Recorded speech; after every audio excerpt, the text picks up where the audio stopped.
Welcome in, Jerry, to Uncovering Success. I'm so excited for today. I've known you and your family for some time, and just the best people, always willing to serve, always wanting to serve, and be around others. Always a good time to be around. So, Jerry, thank you for sitting down with me and taking the time today. My pleasure, Brady. Yes, I'm That's encouraged of what you're doing.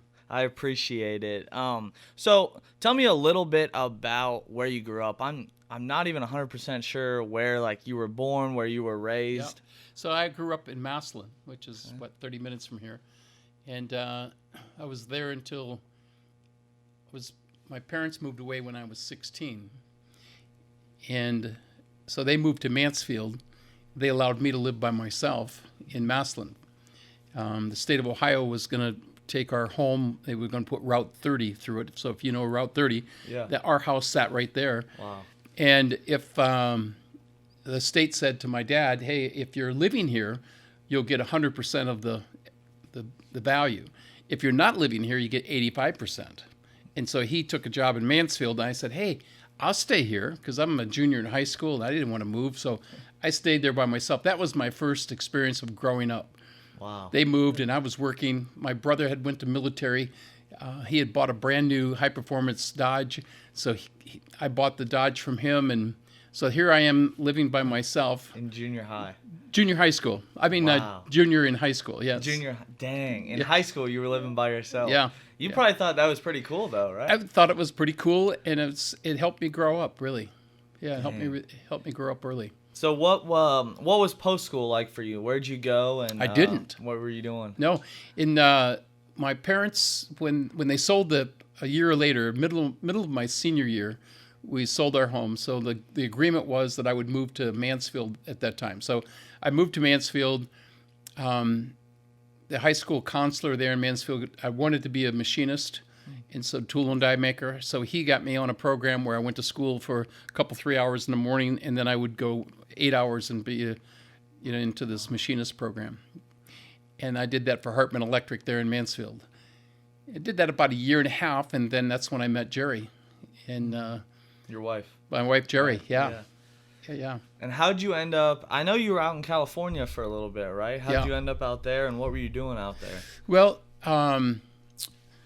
when Jerry and I got married, so 9 months later we got married, and then I'm got an apprenticeship in Philadelphia, Pennsylvania. It was a German shop, excellent company, but we didn't. Either one of us liked it. Well, after 3 or 4 months living there, we found out she was pregnant, and so we decided, hey, let's move back to Massillon. So we went to Massillon, and I'm working 2 jobs.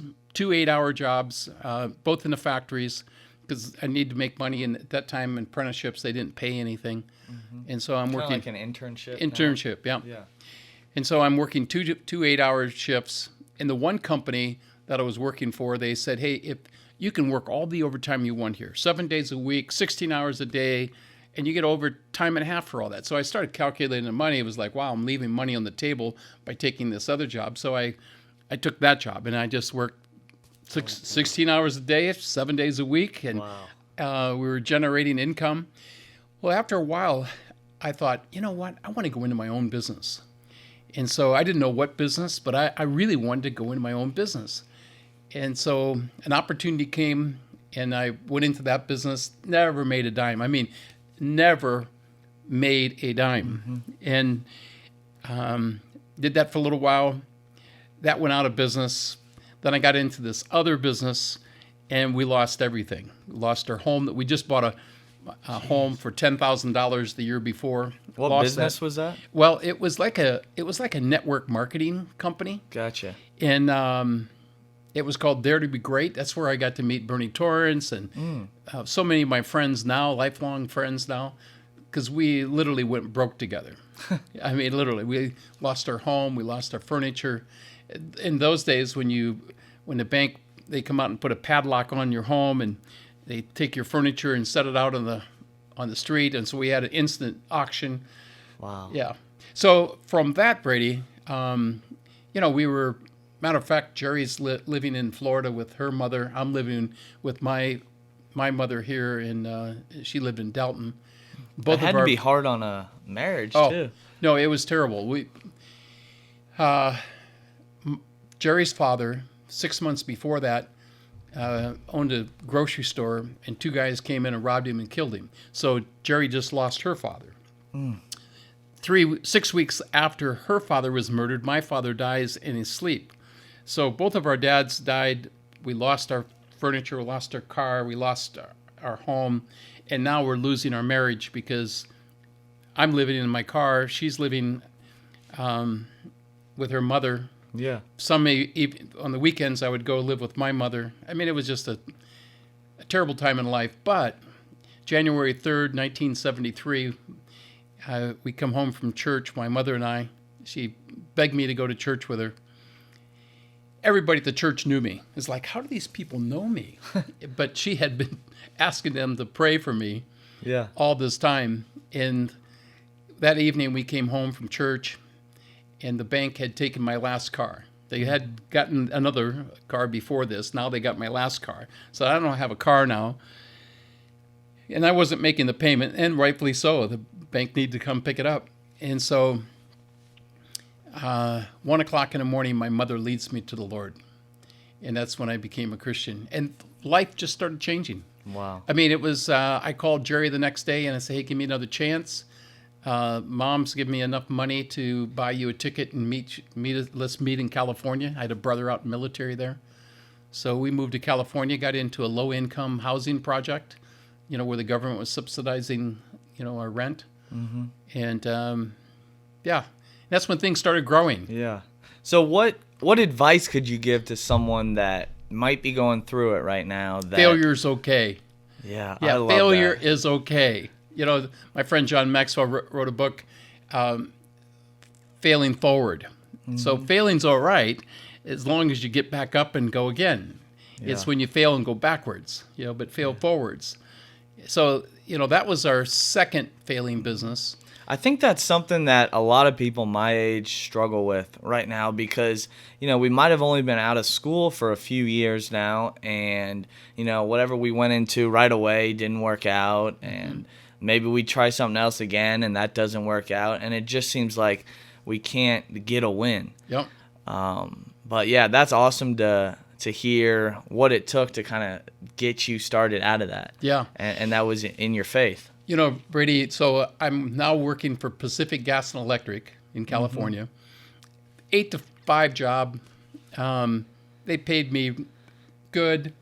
We just bought a brand new home there in California. So we're settled. Jerry's loving it. I'm coming home, got weekends off. My brother and I buy a boat. We're water skiing every evening after work, every weekend. I guess we did this for like 3-4 years, and it's driving me crazy. I mean, it's driving me crazy just to have a job. I wanted a business. And so I'm talking to Jerry. Finally, I found a position with Bell and Howell. Bell and Howell is, they own DeVry Schools, if you know the DeVry Electronic Schools. Yeah. And they had an opportunity in New Jersey. And so they said, hey, why don't you come learn the position, see if you like the position. If you like the position, you can do it in California. So I took a vacation from PG&E, went to New Jersey, and I tried it for 1 week, and I made $1,100 in 1 week. Wow. Now, back then in 1975, that was huge money. I mean, $50,000 a year. I mean, I was probably making at that time 15 to 20, and now I'm going to double my income. So I called Jerry on the phone and said, honey, we're moving to New Jersey. What? Yeah, go ahead. Put everything in storage. Put a sign on the house. We're moving to New Jersey. Oh, my. And so her and I, we put a few things in a trailer, and we moved to, we go to Chicago. And she was fine with this? I have a lovely wife. We get to Chicago. I'm going through their school for a week. She drives the kids, because they're small, Chip and Dawn at that time. She drives the kids and pull in this trailer from Chicago to Ohio to wait for me to come into Ohio to move to New Jersey. So anyway, we go to New Jersey. Brady, it was one of those businesses that I learned so much. It was about making appointments. It was going out and seeing parents in their home to talk about their son or daughter going on to school. It was learn how to close. I mean, it was a negative sale, as you know. Colleges is a negative sale, but for me, it was a growth period. Like I just learned so much. Eyes got open to some new stuff, and Yeah, and I was working really crazy but I was making crazy money.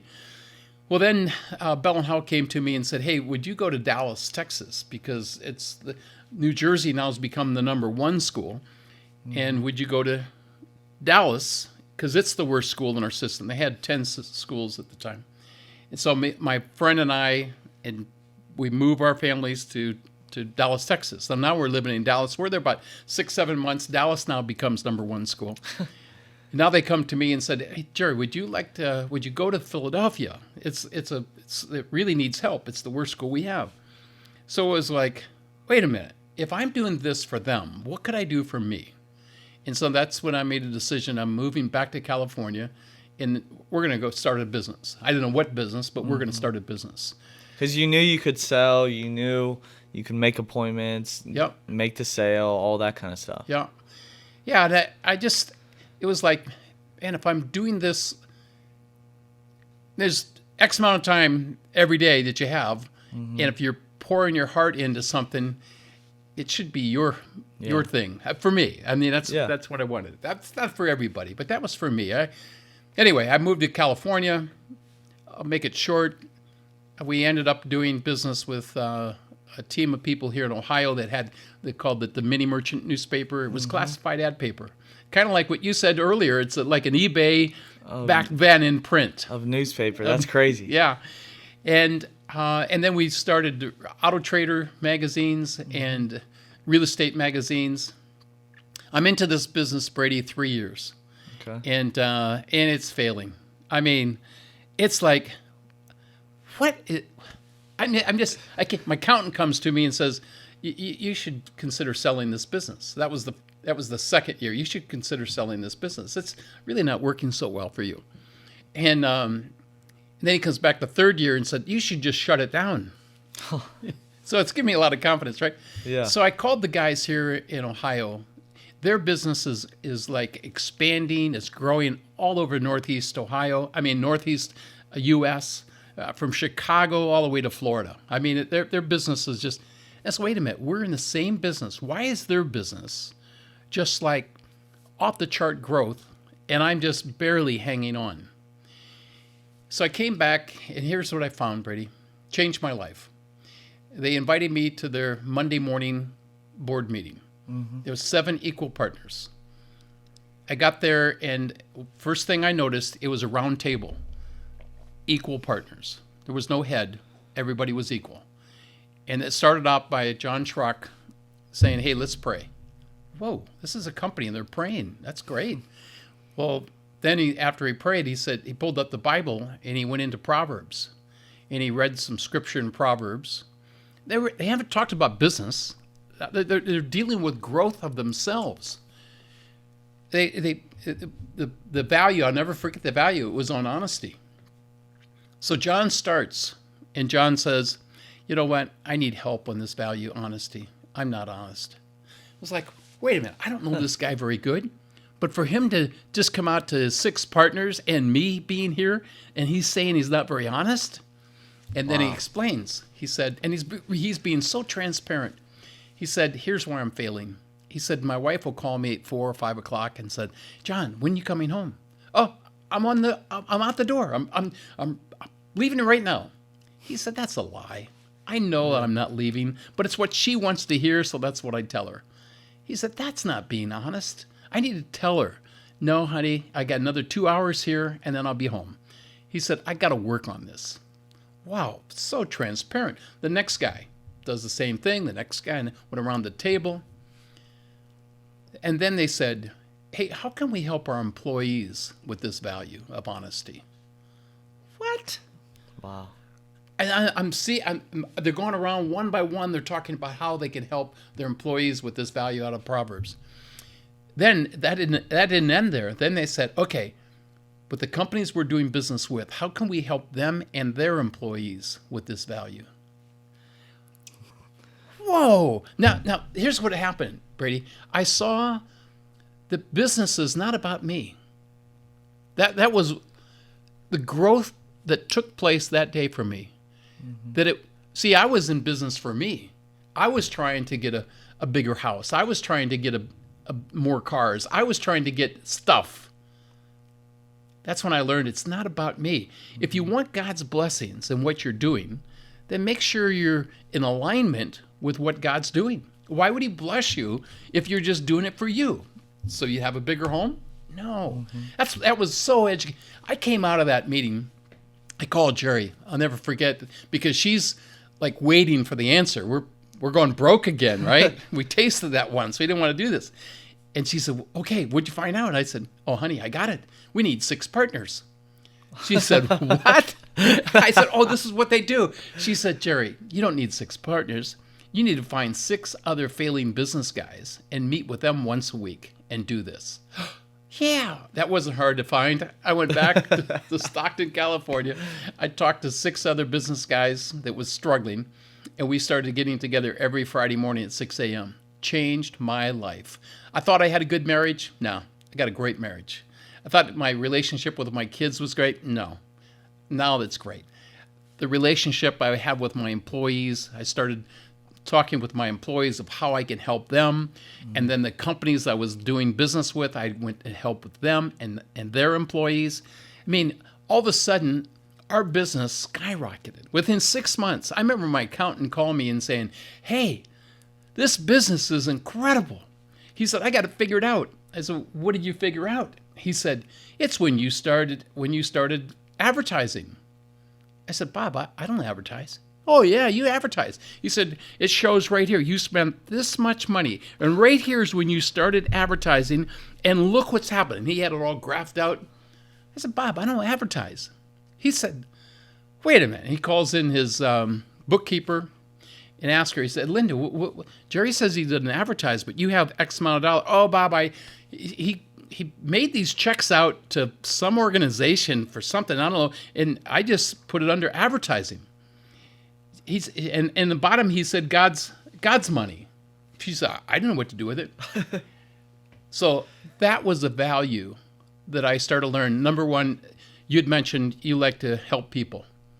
That's what I found out. You want to help people?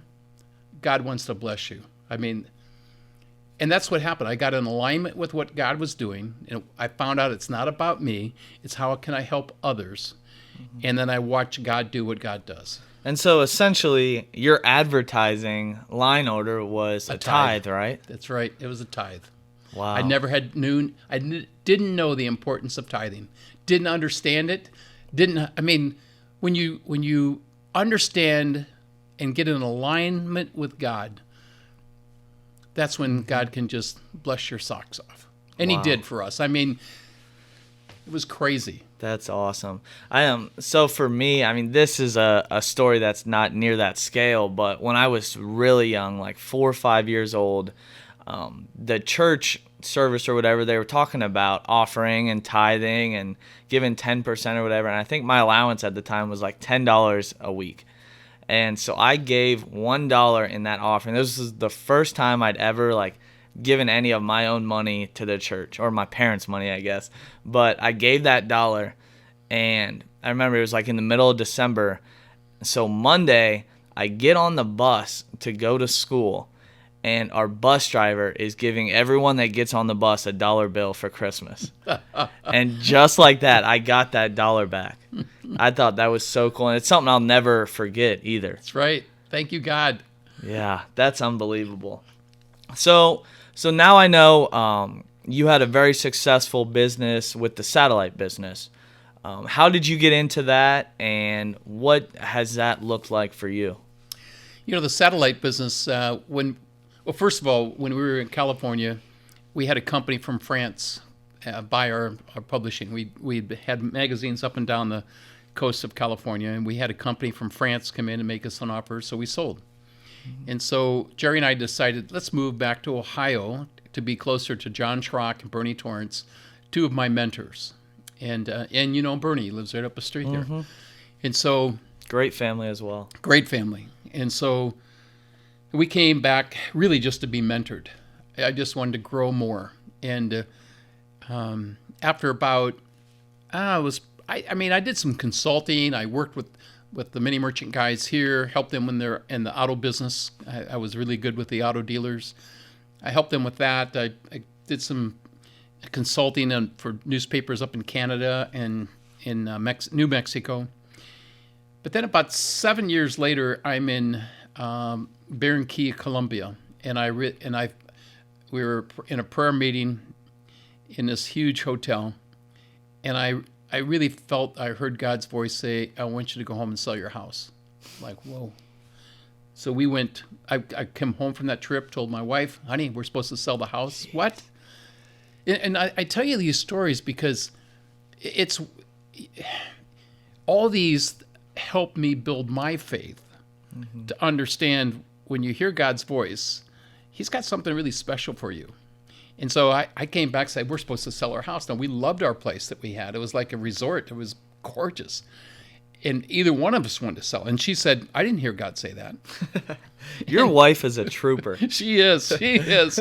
Oh, my goodness, she is.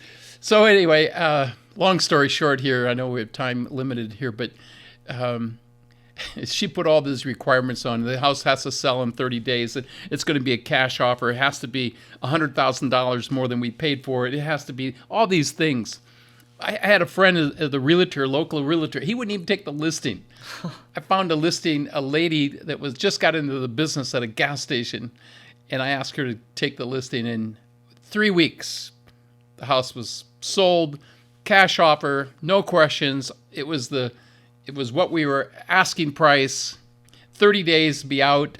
Oh my. I'm sure that was like unheard of around here at that time. Oh my goodness, yes. Yes. I mean, but it was like, okay, I heard God's voice. So now the next year I'm in Guatemala City, getting ready the last night, getting ready to leave, and we're praying, and I hear God's voice, and He said, I want you to go back in business. Now it's been 7 years since I've been in business. And I heard God's voice say, go back in business. And then it was, God, what business? Yeah, what business? What business? You told me Wouldn't go back in business. Wouldn't it be nice if He just told you everything? I know it, right? And hey, in my whole life, I haven't heard God's voice except those 2 times. Wow. Sell your house. Now, I've got nudges from the Holy Spirit, but I haven't heard His voice say, go sell your house, or go back in business. Anyway, when I got the message the next year, go back in business, now we're on the search. And we're looking for what business. We're at every fair. We're looking at opportunities. We're looking at franchises. What is it, God? We knew we were going to be successful because God just said, I want you to go back in business. So if He's telling me to go back in business, this is going to be good. Again, we're time limited today, Brady, but it was very shortly after that I ran across a thing that I wanted first, which was satellite in my home, because we built a brand new home right up the street from where you're living. Yeah. And I was in '94, and I needed satellite, so that's where it started. The guy came to my house that day. I never forget. He came to my house. He's got, and nothing against this, but he just didn't look like the guy that I wanted working on my home. I mean, he had earrings, he had long hair, he had tattoos. I just, it's all those signs of my mind, and I'm so weak at this. Can I trust him? Mm-hmm. Can I trust him? And so I worked with him that day, and I fell in love. I bet he wouldn't wear his tool belt, and he was always chasing his tools. I said, give me that tool belt, and I put it on. I'm like, whoa, this feels comfortable. I like this. Anyway, long story here, short. I get to know Prime Star out of Canton. Mm-hmm. My son Chip was moving back from California, and Chip was really technical. He's really good inside the homes, and so I asked them if they would hire him. Oh yeah, we'll hire him. And so he got a job with them, and I had missed him. He'd been gone a year, so I asked if I could ride with him. I asked his boss. I called his boss. I said, hey, would you mind ride with my son? I've just really missed him. He said, yeah, that's fine. So I became Chip's helper. Go get this, go get that, and he taught me so much. I mean, he's just a sharp kid. And so we did that about a month together, and then they came to me and said, hey, we're buried with work. Why don't you take one of these new vans and be a technician just to help us out? I said, well, yeah, I'll help you out.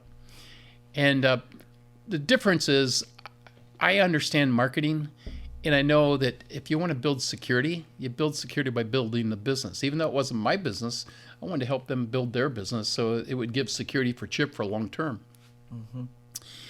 So a sale meant a lot, in my opinion. And so every home that I was installing, I was asking them, hey, call your neighbors, get them over here. We'll have this ready in about an hour, and I'll show them what 62 beautiful channels look like. And so they would pack their living room up, and I'd sign all these people up. And my boss kept on coming to me and said, I wish you wouldn't sell. You're creating way too much paperwork. When has here. a boss ever said that? You're know it, selling right? too much. You're selling too much. He said, we're in a service business. We're not in a sales business. Anyway, about a month or two later, the corporate office called me and said, hey, can we meet? And this is what the guy said to me. He said, we've watched you. You're so different as a technician. We'd like for you to go in your own business. And as soon as he said those words, it was like, could this be? Could this be? What God said. What God said. And then I said, well, yeah. He said, anything you sell, you can install. So you can have both sides of it. We'll pay you for the sale. We'll pay you for the install. Whoa. I said, okay, let me talk to my boss. I said, he's taught me the business. It's unfair for me just to take his ideas and his training and be his competitor. I said, I want to make sure he's okay with this. So I go see my boss, and he said, oh, Jerry, that's wonderful. He said, you're going to do well. Less paperwork for him. Less paper for him. And so, and I did. Oh, my goodness, Brady. That first month, Jerry and I, we set up our office in our home, in our kitchen. And our first month, we sold 2 less than the company did in Holmes County the entire year before. I mean, wow. God just, I would be at gas stations or run into people that want service. I mean, it was a God thing. I mean, that business kept on growing. And we, of course, it's hard at that time, especially to find offices or space. So we used our home. And at one time, we probably had 30 to 40 people in our home working. I mean, Jerry'd come out in the morning to get her coffee, and there would be staff members in the dining room, in the kitchen, and downstairs in the basement. We had staff everywhere. And, it was just crazy good times. Yeah. And God just continued to bless. Yeah. So did that essentially take off for you then? Took having off. Your own? Yeah. The company said, we'd like for you to take this county now. Take this county. Take this county. And pretty soon we have the whole state. We had the state for PrimeStar. And then PrimeStar was sold to DirecTV. And so now we have DirecTV. I didn't really care for the DirecTV guys. And so we started another company, Digital Dish, and Chip went up to Canton and set up an office there. And so now we were doing cable at the same time. So we were doing cable for like 3-4 cable companies in a couple states. So now we have employees doing cable, we have employees doing Dish, we have employees doing DirecTV. Wow. Yeah, and it just kept on growing and growing, and pretty soon, I didn't want to do DirecTV any longer. So I went out to see Charlie, who owns Dish, and he said, "Hey, if you'll get rid of DirecTV, we'll give you the state of Ohio for Dish Network." And so then that's how we went full time, full at it with Dish Network. That's awesome. And they've been a great company to us. I have no regrets. Mm-hmm. We did that until June of 2019. That's when we sold. What are some things that you've learned along the way, specifically in the area of leadership and what it takes to lead a team and get everyone going in your direction and seeing your vision? What does some of that look like, and what have you learned along the way about that? Yeah. Well, first of all, do you care about people? That's the first step. Do you care about people? Because that was something I had to learn. I was friends with my employees. I think back in the day when we were in Stockton, we were failing in that business. Sure, I cared about my people. We did nice things for them. But I cared for them because I wanted them to help me. Mm-hmm. When I lost that thought, to say, it's not about me. It's about them. It's when you start caring about them, when you start caring about people and developing others. That's when, and it's like tithing, like that you learned, and I've learned. It's the same way. You want to build a business, build people, develop people. I'm watching Dawn do it. She's doing, her and Kim, Chip's wife, the family took over the resort, and so the two of them, Dawn and Kim, they're pouring their hearts into the resort right now. And as you know, you just can't find people. Yeah. She's looking for people at the front desk. She's looking for people at housekeeping. The hotel business is crazy with that right now. It is, and so she's trying to build a team, and she, she's probably, Dawn is one of the best leaders as a leader. You should have her on this program. That'd be awesome. She is amazing. Yeah, she's teaching people around the world. Wow. Yeah, she is. She does these Zoom calls. Last week or 2 weeks ago, she invited me onto one of her Zoom calls, and it was with Lebanon, and it was a company there. I can't remember how many thousands of people that they had.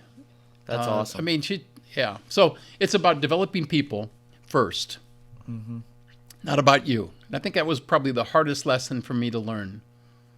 It is tough because when you do something for someone else, you expect something in return, and you want something in return.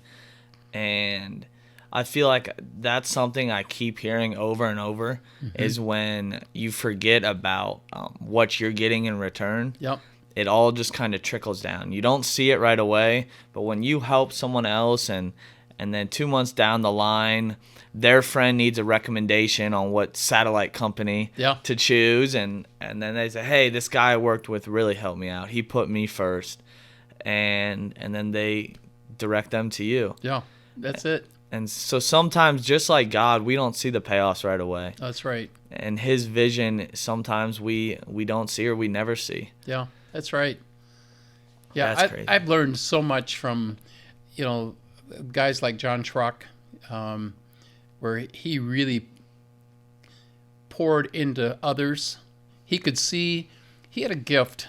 Dawn has a similar gift. It's a gift where they can see what they could be, not what they are, but what they could be. And I started growing into that. I mean, it was a growth level for me. But that's a gift when you can see what people could be and then help them develop into that. Yeah, I got to give my dad props on that too, because he'll be watching like his second, third, fourth, fifth, sixth graders play in the winter, and he'll be like, hey, that fifth grader, she's going to be really good when she's in high school. Wow. Or I still remember him telling me Zoe Miller, who was a senior this year, he said she's going to be one of the best to ever play at Highland. Wow. And this year, her senior year, she was Division III Player of the Year, set the rebounding record at Highland, third all-time in scoring. And he saw that when she was in the fifth grade. Yeah. That's crazy good. And you can see work ethic, too. Yep. You can see that in people. And when people have that, if you give them the right guidance, they're going to be able to go down the right path. What have you learned about your home and work-life balance? Because like you talked a little bit about earlier, you were at a low point in your marriage, and you've had a lot of highs too, I'm sure. Where does the work and home life balance come into play? It is a balance. But what I learned is that there's seasons. And so there are seasons that, like the farmer, in planting season, he is out there from morning until night preparing the ground and getting ready to put seed in, and then it's putting seed in. So, and the whole family has to understand that, hey, this is the season we're in right now. Business is the same way. This is the season we're in right now. Wow. Then harvest time comes. All hands on deck, right? Every family member. That's what I'm so grateful for my family, because every one of them, Dawn, Chip, Dean, we all worked together in business. When Dawn and Chip was, I don't know, Chip was probably 6, Dawn was probably 9. They're at the office every day. They're cleaning bathrooms, they're sweeping floors. Matter of fact, Dawn became a great typist Nice. early, like 12, 13 years old, because she didn't want to empty the trash anymore. So she went down and got a typing book, self-taught herself, so she could take ads on the telephone at 12 years old. Wow. Yeah, maybe younger. Yeah, so the family, I've learned, is if I'm doing something, they're all going to be involved. Yeah, I got a picture last night from Chip. His son Maddox, you know Maddox. Yeah.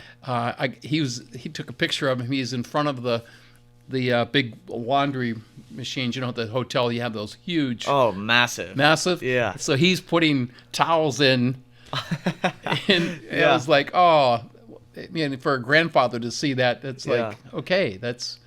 Well, and during the COVID pandemic too, the heart of that, one of my dad's hotels that they run, their workers all like just said they weren't going to come into work. Yep. So I went down to St. Clairsville for like a week and worked the night shift down there. Like last May, I'd work there from 11 at night to 7 in the morning. I'd go to a room, sleep for like 7 hours, sleep as long as I could, go get breakfast at about 3 in the afternoon, and then do it all over again. So yeah, I know what you mean there. That's awesome. Yeah. And two, I feel like then it's easier for the family and your spouse Yep. to see what season you're in. That's right. That's right. You know what I mean? And when it's time to plant and when it's time to harvest. Yeah, and what you have to be careful of as a business guy or an entrepreneur is that you'll have a tendency to have that same season every day, right? But you have to remember that there is a season, okay, I need to do this with the family. I need to take off. I need to do this with the family. And when we were growing that business in California, we did a lot of trips together. We'd go to the mountains and ski. I mean, we worked really hard. The whole family worked really hard. Everybody was at the office, but then we played hard. And that really kept us together. awesome. We just, yeah, so So as a business, do you feel like there's seasons in your business too where you're kind of just putting your head down, grinding, planting those seeds, and then down the road you get your harvest season? Or is it just a little bit of both all the time? I can share with what I'm going through right now. Of course, the family has taken over the resort. I'm in a planning stage right now. I'm helping them plan, not for my life, but for the next generation and the next generation. And so the time that I'm putting in right now is it's time for, I'm not going to see the harvest. I'm going to see the plant, but I'm not going to see the harvest. And that's okay with me. Yeah. Yeah, Because to you, it's about people. it's about people, and it's really about family at this point. I mean, like, wow, what could we do together as a family? Yeah. So tell me, what are you doing right now? I know Chip had told me that you're into some awesome roundtable stuff. But yeah, what are you doing now that you sold the satellite business, Yep, right? sold the satellite business. About 11 years ago, God gave me a jet.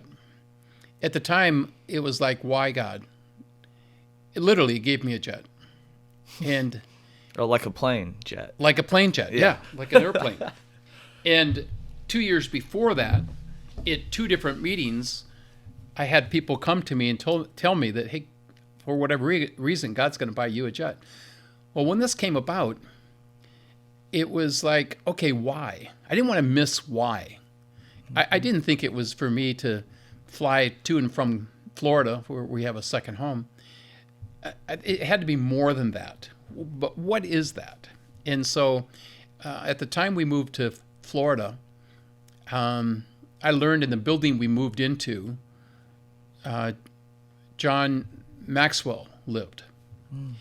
And we were there probably 6 months before he knew I lived there, because we knew each other. We weren't close friends, but we knew each other and knew of each other. And I find out that John's in the same building as I am. And so about a week later, we run into each other in the parking garage. And he said to me, I thought it was really important. He said, he's an amazing leader. He said, let's don't waste any time. Let's get together for dinner and let's figure out is this a coincidence that you're here, or is it God's doing something with us going forward? Now, this was in 2005, so it's, I don't know, what is that, 15 years ago or something, 16 years ago. I had a smaller airplane at the time, and maybe a week or 2 weeks later, John says, hey, I'm in trouble. I need to be to this meeting. Could you fly me? I said, yeah, I can fly. So I flew him. Maybe about a month later, he said, I got to be in Canada. He said, can you fly to Canada? I said, yeah. I flew him to Canada. So when this jet came about, I thought, could it be for that? And so what I learned is that when you open yourself up to possibilities, what is God doing here? I know this jet's got to be more for more reasons than just a pleasure piece for Jerry. And so John and I started doing things together. We started, as he was growing his businesses, he needed to be at X amount of places, couldn't do it in commercial. I mean, he'll do three cities in a day with different events. Wow. So, but here's the reason I want to say that, Brady, is this. What I've witnessed is the purpose wasn't just to benefit John. It did benefit John. The purpose wasn't just to benefit Jerry. It did benefit Jerry. But it was really for the kingdom. Because of the time that John and I had together, he was always asking, tell me what you're doing. And because of John Schrock, I was always about values. We were about changing lives in the marketplace. And God took us around the world, really. We were in like 100 countries. And it all started here in Holmes County. I mean, Wow. but Johnny Schrock, 8 grades of education, and he has touched the world. He died, I'm not sure, 7, 8 years ago.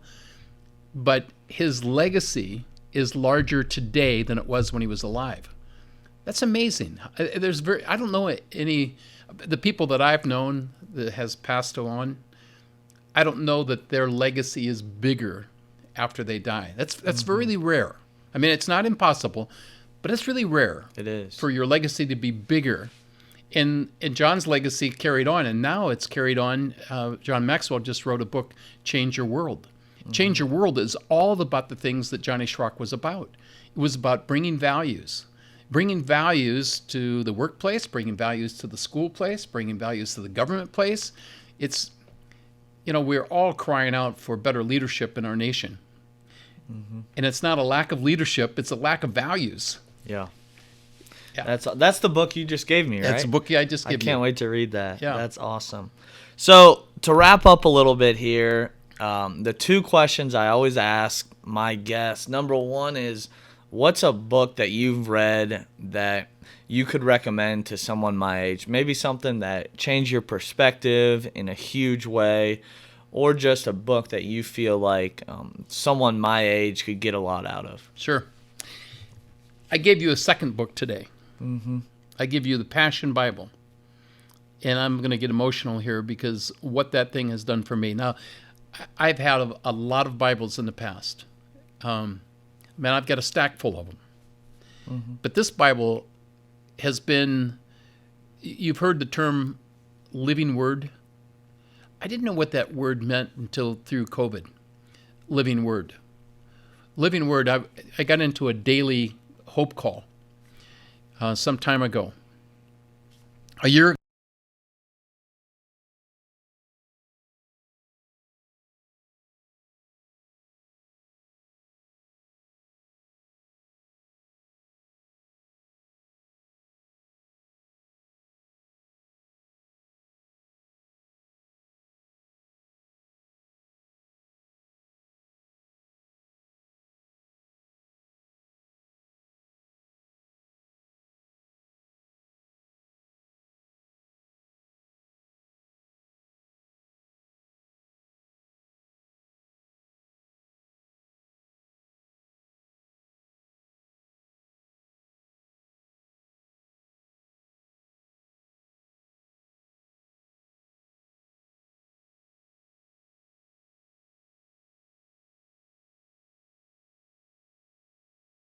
Afternoon, God said, I want you to call them up and invite others and have a call tomorrow for hope.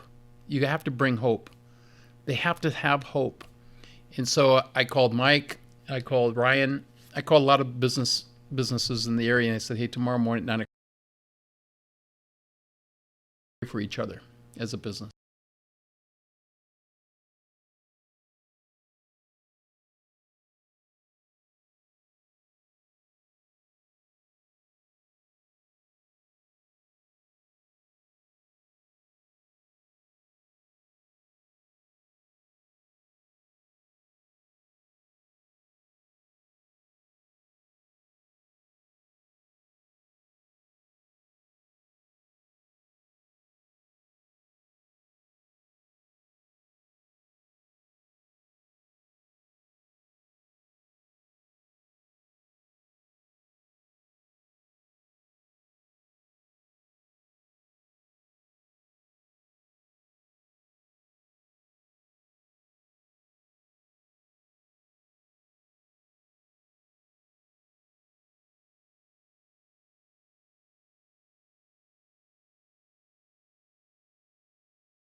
So much. That- For listeners too. Proverbs 24, 3 and 4. I'm not going to share it. They're going to have to look it up. Awesome. I love that. Yeah. That's awesome. Yeah. And my last question is, what does success mean to you? Well, And the word success, what does it mean for you to be successful in this life? that is a very good question. At one time, I got to say, it meant more houses, more cars, right? And that's when I didn't have anything.